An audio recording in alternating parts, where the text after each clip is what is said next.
All right, welcome to the second episode of the Mac Anderson TV podcast. Just got done with my good friend and former teammate Jamar. Now we have Cameron Parker here. He's the NCAA assist record holder and second year here at the University of Montana.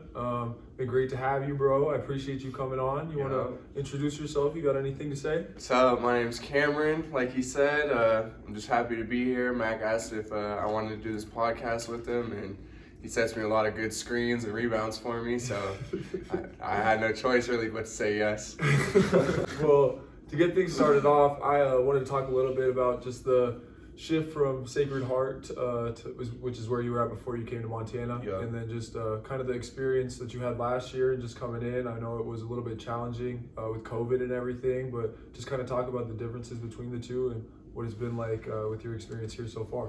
Yeah, well, here they take basketball a lot more serious. I wanted, when I transferred, to go to a school that took basketball and sports more serious than what Sacred Heart did. And here they made the tournament the last 2 years, the year before I came. So I just wanted to be closer to home as well. And then I had a cousin, Smori Torre, who was the wide receiver here. So even though I wasn't able to actually visit the school because of COVID and everything that was going on around the world, I could still text Smori, and he gave me kind of some inside input that I might not have been able to get from the coaches and stuff like that. So it was definitely nice.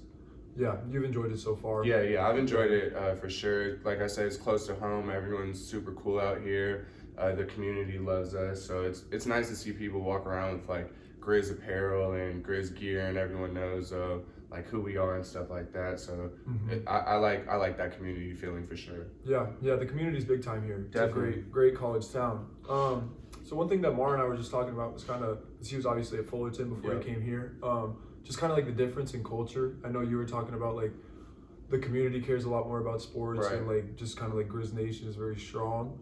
But just what's that culture shift been from Sacred Heart to coming here? I know the coaches are a little more on stuff. It's a lot more detail oriented. They're super on it with defensive stuff. So I mean, what was that transition coming from a school that might have not been? When I first came here, it was definitely rough for me. Matt can definitely attest to that. The coaches were on me a lot about defense, because at Sacred Heart we were the games were in the 90s, 80s, and here they're more in the 50s, 60s, maybe low 70s. So just adjusting to the defensive principles that you guys have here. And I didn't like it at first. It was definitely a struggle for me, and it was a big transition. But now I feel like I've stepped up my defense, and I've been able to help the team out on both ends of the floor instead of just strictly offense. So I could definitely see a growth in my game for sure. Yeah. I mean, I think it's very noticeable, and just the effort, because it is hard. It's a big transition. It's a big switch. It was big for me coming in from high school. Right. Didn't really play a lot of defense. And obviously, you're playing Montana high school basketball. The level is a lot different too. So I think it's a big adjustment that everyone that wants to play here has to make. And for sure. Obviously, you've done a good job of it over the last couple of years, but it is difficult. That. Yeah.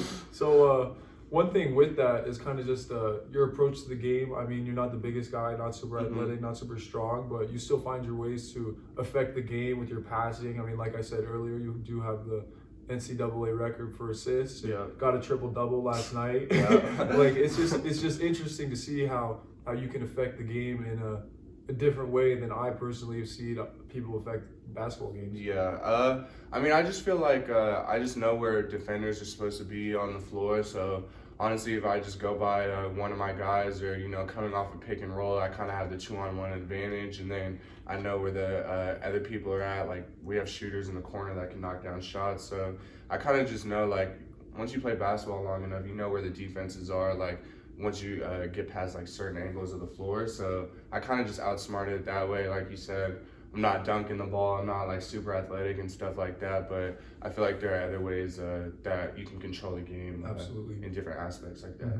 And you think a lot of that just comes from playing your whole life? Learning how to read defense? Yeah, for sure. You're a big man, and if someone guards you one way, then you have counter moves to that. I feel it's just the same for a point guard. Yeah, so definitely. Yeah. It's interesting. And then so another thing with that, just the unorthodox play style, I guess. You have a background in cross country and track, right? So just your fitness level and how that is different. A lot of guys in basketball I mean, sometimes people struggle with their fitness and just staying in shape, getting up and down the floor and playing with pace and that speed. Talk about how that's kind of benefited you. Well, yeah, I wanted to play basketball and football, but I'm pretty skinny, so football didn't really last me too long. And then my mom was like, you should run track and cross country, because in Oregon, that's a super big deal. And my parents actually worked at Nike, so they had a cross country team for like the youth out there. So I ran track and cross country, and I did a lot of long distance, like 400, 800, 1500, 3000, 5K, 10K. And then I actually enjoyed it, and I was pretty good at it. So, and I could see like the transition from track and cross country to when I played basketball, and I was like, I'm doing all these conditioning workouts and I'm not tired for basketball. So once I knew that I would be able to play basketball in college, I just kept doing those workouts, because I kind of feel like I had a little bit of an edge over everyone else. And if you could go that long in a game without getting tired, why not want that? So I just stuck with it, and then it's paid off a lot for me. And I'm debating whether if I should run track this spring, but really, yeah. So I want to at least do like one race, just to say that I kind of was a dual sport athlete at one point. So 1 or 2 races, but I know it's a hard transition to jump in from strictly basketball stuff to then track without having time to prepare before the race. So no, that'd be cool. Yeah. And I think you definitely could, obviously. And the weather, it doesn't really snow a lot in Oregon, so if it's snowing a lot here in the spring, that might affect what I choose to do. Yeah, no, it's interesting seeing how like people who played multiple sports growing up, how it benefits them in basketball. Like I used to say that all the time, like playing soccer my whole life, just like the fitness and then just like mobility from it too. Like we did a lot of stuff in the soccer workouts that we wouldn't do in basketball. Can definitely see how that. You can see the transition. Yeah, definitely footwork, probably light on your feet. You can move around and stuff. So, definitely. Yeah, I wasn't good at soccer, so I was done after we had a Nike youth camp, and I realized I was really bad at it. I was like, I'll find another sport to play. Yeah. I mean, that's another thing I wanted to talk about too, was just like growing up in Beaverton and being around Nike in Oregon. Like I know you went to like Nike daycare and stuff like that. Kind of talk about that, just what your upbringing was like being around that. Obviously is pretty unique to be in an environment like that at an early age. Yeah, it was super cool because both my parents work for Nike, so I went to preschool there. It's called the Joe Paterno Center. It's not called that anymore, but we would go there every single day, or I would get dropped off, me and my brother, every single day, and then we would just have daycare there, and we would go around like the Nike campus, and they would just like have little activities for us to do. So it was super cool because even as a kid, you would see like LeBron James walking around, Tiger Woods walking around, and like I didn't realize how big of a deal they were like when I was 5, 6, 7, 8. But now thinking about it, I'm like, wow, I saw LeBron, I saw Tiger Woods, like they have a Mia Hamm building. So it's like every different sport you see all these famous people. And also like meeting famous people now, I think I have a different like type of mindset because I've just been around people of popularity for so long, or people just known around the country. So I don't look at them as like famous people or get nervous when I talk to them, because when I was a kid, like that's what my parents had me do, and you couldn't be like asking them for photos and stuff because your parents worked on campus. So and you know, Nike kind of takes that pretty serious, because when you're famous like that, they're supposed to feel at home because it's Nike and that's their contracts and stuff like that. So I think I look at things like in a different perspective for sure now. I'm definitely grateful for the experience because one, your parents are giving you Nike stuff whenever, so they would come home with new shirts, shorts, shoes, stuff like that. So who could really say no to that as a little kid? Yeah, no, it's pretty interesting as far as like the being around people with like a higher status at a young age. Like it's kind of a unique perspective, like you were saying.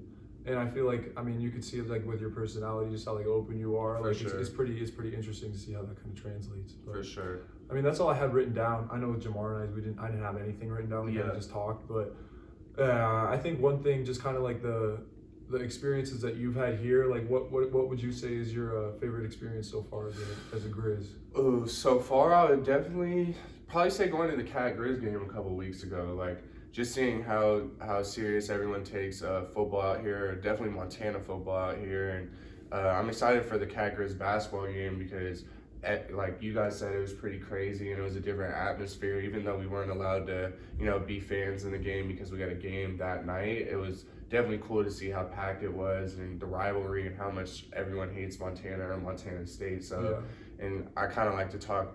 I like to talk shit during the game, so, and I kind of feed off that. So seeing fans and stuff talk mess to the Montana football players, us talk mess to the Montana State football players, like I like that, and I think that's super cool. Yeah, we didn't have that at Sacred Heart. It wasn't like a huge. We had Central Connecticut State, but that's not really like a big rivalry for us. So just knowing that everyone's watching and that everyone cares a lot about sports and stuff, that would be the coolest thing. It's pretty special. Like growing up here, you kind of see it just with everyone how much they truly like care about Montana State and Montana athletics. Like I think it's a pretty unique environment, pretty unique fan bases. So it was pretty special to be a part of it. I'm excited for you guys to experience that because last year, like with COVID, we didn't have fans at anything. Yeah, we didn't even play Montana State. We were on COVID protocol, but I was sad that we weren't able to play them, but I wouldn't have wanted to play Montana State in an empty gym, knowing how big it is for everyone in the state of Montana. Yeah. Talk about that a little bit. Just how the difference is from last year, kind of trying to create our own energy in games, and just like how different it's been so far. We haven't had necessarily any huge crowds yet, but just having people in there feeling that energy. And yeah, it was definitely a transition because like we'd be shooting free throws and we'd hear like fake crowd noise. And I think the hardest thing was like in warm-ups, just going into an empty gym and trying to like pump yourself up and listen to, you're listening to music and stuff, but when no one's at the game, it doesn't really feel like a big event and stuff like that. So yeah, I would say it was hard, and we're not getting COVID tested every day. So, we had to go through that every morning, at like 8 a.m. So that was definitely a struggle having to get tested, and then you're trying to perform, but you can't perform for all the Grizz fans that are looking at us all the time for the game. So yeah, it was a big difference. I mean, it was weird kind of because obviously had that experience my first couple of years, and then like you were saying, just